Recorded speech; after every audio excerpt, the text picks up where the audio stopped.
want to tell you about a weekend trip my wife and I took in the fall of 2022 to Black Canyon of the Gunnison National Park. We do a lot of weekend vacationing like this where we just decide to hop in the car and drive somewhere. So I hope this video will urge you to do a trip like this. I'll first show you the route we took to get there and how we camped overnight, and then I'll show you some amazing pictures we took in the park to give you some of the scenery there. And then I'll give a budget breakdown of what it cost us to take a trip like this.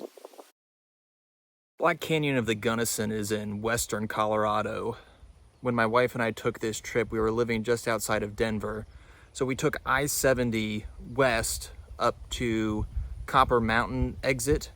And then we took that route south towards Buena Vista. We actually had a really early start on a Friday morning, and we got into Buena Vista at around breakfast time, so we decided to stop at a diner there. And that was our one bit of splurging for the trip. From Buena Vista, we went west on Cottonwood Pass. This was up on the Continental Divide and was a really beautiful drive. And then an hour or two later, we hit Blue Mesa Reservoir, which had some really cool pinnacles formations. So we came into Black Canyon of the Gunnison National Park on the north rim to go first to that campground there. So we were going to camp both nights at this park. That's how we sort of limit our budget for this trip, is we're not going to stay in hotel rooms. We're going to camp and pay the small camping fee. And otherwise you'd pay a couple $100 on hotel rooms for a 2-night vacation. So we drove into the North Rim campground.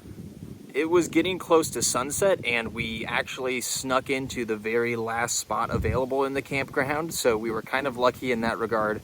But we had a backup plan as to where we were going to go if that campground didn't work out, and I recommend you do the same for any kind of trip like this.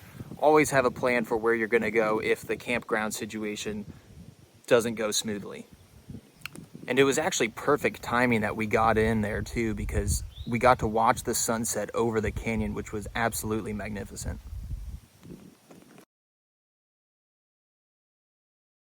So the next morning we had eggs and bacon for breakfast. I had some coffee over a campfire, really peaceful. We drove around a little bit and saw some more of the canyon in the morning light.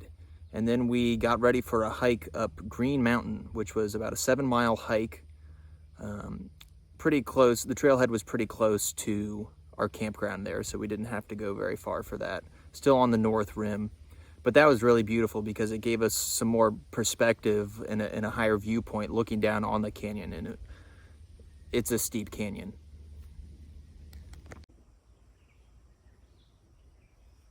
Once we finished with the hike, we got back in the car and drove around to the south rim of the national park. It took us almost 2 hours to get there, so that was a bit of a drive, but it was worth it to see the canyon from another side too, because when you're just on one side of the canyon looking down it, you really can't see the wall that you're standing on. So we unpacked some camping stuff at the South Rim campground, where we were going to stay that following night. And then we drove around the park a little bit more, and we saw some cool rock climbers on a rock face that's 2,000 feet deep. And you can see those rock climbers, well, maybe you can't see them, but they're on this wall here, here, and here. Take my word for it. I have to talk about the night sky viewing at the park. I don't know that I've ever seen a clear night sky. It was like 30 minutes after sunset, and you could already see the Milky Way because there are just no city lights anywhere to cause any light pollution. It was absolutely spectacular. I don't have any pictures of it because I don't have a camera that can really take pictures of the night sky, but trust me, it was absolutely worth it to just go to see the night sky there. Now, I'll show you a cost breakdown here of what we paid on the trip. I estimate that we paid about $86 in gas. Next up was our food expense. We really didn't buy anything special for our camping food. We typically don't buy the sort of instant backpacking style boxes of food just because they're pretty expensive and they kind of eat into our total budget for a trip. And then the campsite fee was $16 a night, and we spent 2 nights there, so obviously that's $32. We also bought some firewood to have fires both evenings and mornings, so we bought 3 packs of those at $5 a piece, so that's pretty cheap. And then the last thing was the diner breakfast that we had in Buena Vista, which was probably only about $30. So totaled up, we only spent about $212 on what we treat as a vacation. It was only for 2 days, really, 2 full days, but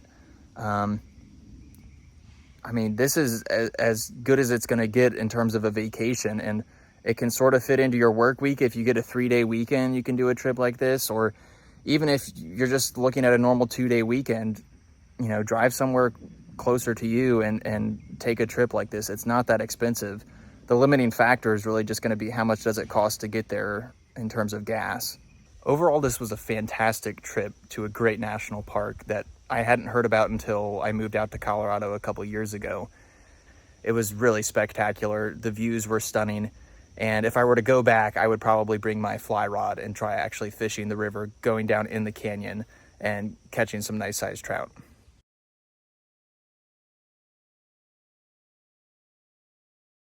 Thanks for watching. If you like this video or if you got something out of it, please like and subscribe. Oh dear.